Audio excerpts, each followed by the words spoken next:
అమ్మ శ్రీమాత్రే నమః. శ్రీమాత్రే నమః. అమ్మ, నామ ఉచ్చారణ అంటే ఏంటి, నామ స్మరణ అంటే ఏంటి? చాలా మంచి ప్రశ్న అడిగామమ్మా. ఎందుకంటే తప్పకుండా తెలియజేస్తాను. ఆర్డీసీ ఆధ్యాత్మ ఛానల్ వీక్షిస్తున్న ప్రేక్షకులందరికీ శ్రీమాత్రే నమః. ఇది కొంత సమయం వచ్చింది కాబట్టి చెప్పాలి. చాలామంది నా దగ్గర సౌందర్యలహరి, లలితా సహస్రనామం ఇట్లా రకరకాల స్తోత్రాలు నేర్చుకుని వెళ్తూ ఉంటారు.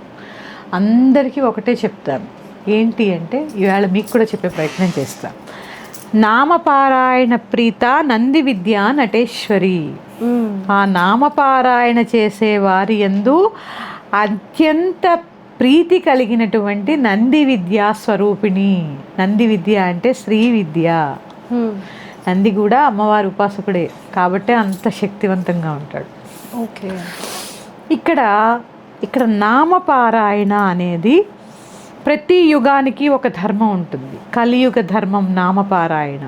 అందుకే వ్యాస మహర్షి ఒకసారి నదిలో స్నానం చేసి బయటకు వస్తూ ఉంటే నారద మహర్షి వారు వచ్చారట. వ్యాసుడు చాలా వ్యాకులతో ఏడుస్తున్నాడట.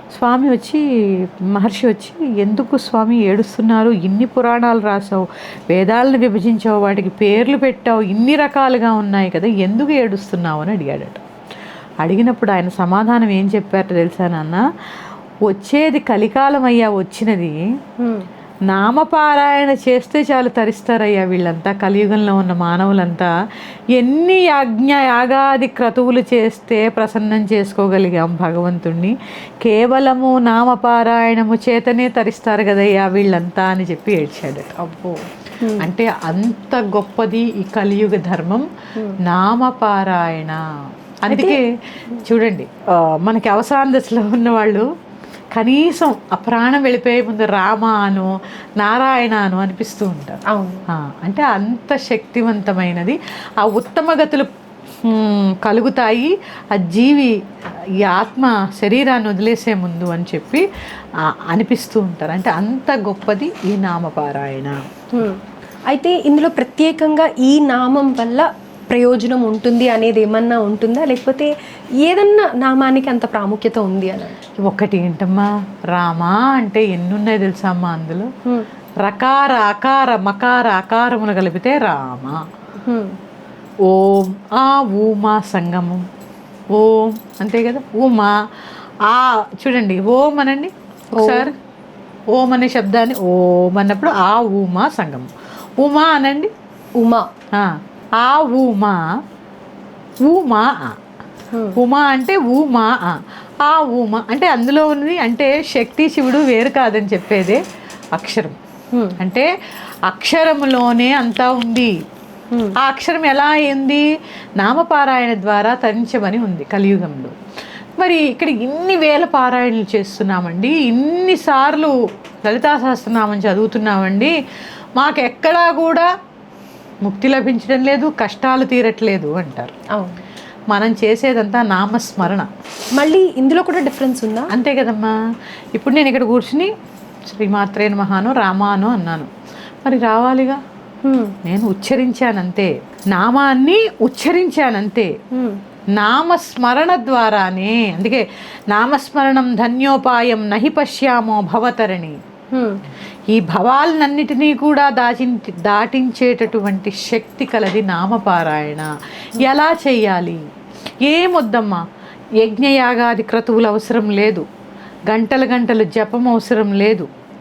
ఎందుకంటే అవన్నీ సాధనలో ఉన్న వాళ్ళు అన్నటువంటి విషయాలు. మరి సాధనలో లేని వాళ్ళు ఏం చేయాలి? 100 బీజాక్షరాలు పలకలేరు, ఏం లేదు, హాయిగా నామపారాయణ చేయాలి. ఎలా చేయాలి? కేవలము నోటితో ఉచ్చరించడాన్ని నామపారాయణ అన్నారు. మనస్సు, వాక్కు, కర్మ త్రికరణములు శుద్ధిగా విచ్చుకొని, అంటే కనీసము ఆ నామం చేస్తున్నప్పుడైనా నీ భగవంతుడి యందు ఎంతో కొంత ఆ పాదముల యందు నీ మనస్సుని లగ్నం చేసి చేసేదే నామస్మరణ. నామోచ్చారణ వేరు, నామస్మరణ వేరు. ఉచ్చారణ 100 సార్లు 1000 సార్లు చదువుతాను లలితా సహస్రనామం. చాలామంది చూడండి 1000 సార్లు పారాయణ అంటారు, ఏకాహం అంటారు, సప్తాహం అంటారు. దానివల్ల ఎంత ఉండాలో అంతే ఉంటుంది ఉపయోగం. కానీ స్మరించినంత మాత్రము చేసినే పుణ్యాన్ని ఇస్తుంది నామస్మరణ. అది యుగధర్మం. ఆ స్మరణ అనేది ఎలా ఉండాలమ్మా, చాలా ఏకాగ్రతతో ఉండాలి. ఆ రామ ఒక్కొక్క శబ్దాన్ని అనుభవిస్తూ అర్థం చేసుకుంటూ భావన చెయ్యగలిగితే, ముందు భావన అంటే ఆ యొక్క ఇప్పుడు నేను శ్రీమాత శ్రీ మహారాజ్ఞి అన్నాం, దానికి అర్థం తెలుసుకుని చదివారనుకోండి ఎంత అద్భుతంగా ఉంటుంది. అదే మనకేం తెలియదు, శ్రీమాత శ్రీ మహారాజ్ఞి ఉచ్చరిస్తున్నాం అంతే. స్మరణ ఎలా వస్తుంది, ఆ నామం మీరు పలకగానే దాని యొక్క అర్థం మీ భావనలోకి వస్తుంది. అమ్మ శ్రీమాత జగన్మాత మహారాజ్ఞి, అబ్బా దహరాకాశ స్వరూపిణి ఎంత ఉందో అంటే ఇట్లా భావన, ఆ పదాన్ని అర్థం చేసుకుని చదవడమే ఈ నామస్మరణ. అందుకే ప్రతి ఒక్కరికి చెప్తున్నానమ్మా, చాలామంది పారాయణలు చేస్తున్నారు, చాలా సంతోషం. ఎందుకంటే మన ధర్మం ఇలా ముందుకు వెళుతోంది అంటే మీ అందరి సంకల్పం. కానీ స్మరణ వేరు, ఉచ్చారణ వేరు. మరి ఉచ్చారణ ఎలా అంటే? ఉచ్చారణ అంటే పలకడం, ఉచ్చారించడము అంటే పలకడం అంతే. స్మరణ చేయండి. ఈ స్మరణ చేయడం వల్ల పాపకర్మలన్నీ నశిస్తాయి. ఎందుకంటే చూడండి, నేను ఒక ఉదాహరణ చెప్తాను. ఇక్కడ కూర్చుని నేను రామ అన్నాను, కళ్ళు మూసుకున్నాను, ఏకాగ్రతగా కూర్చున్నాను, చిన్ముద్ర వేసుకున్నాను. శ్రీ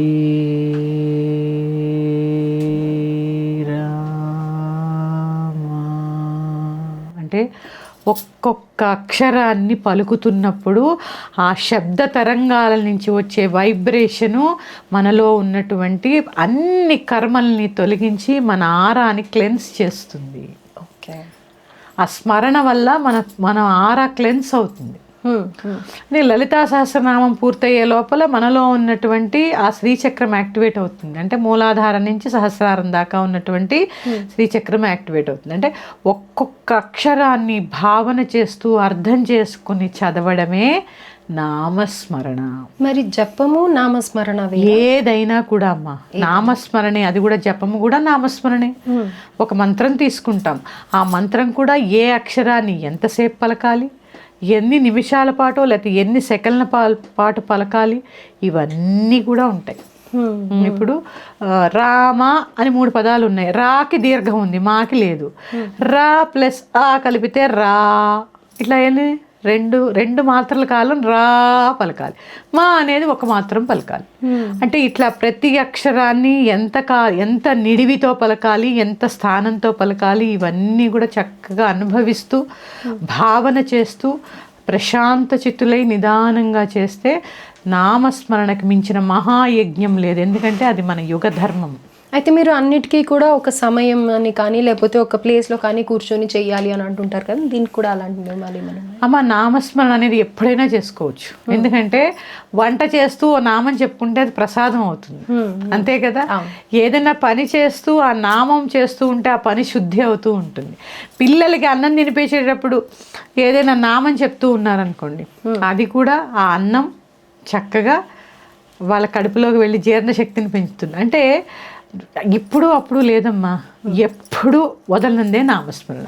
అయితే ఇప్పుడు మనం ఒకళ్ళని కలిసినప్పుడు కూడా, ఇప్పుడు నేను మీకు ముందుగా అమ్మ శ్రీమాత్రే నమః అని అంటూ ఉంటాను, అలా కూడా చెప్పొచ్చు అంటారా? అలా కూడా చెప్పాలి.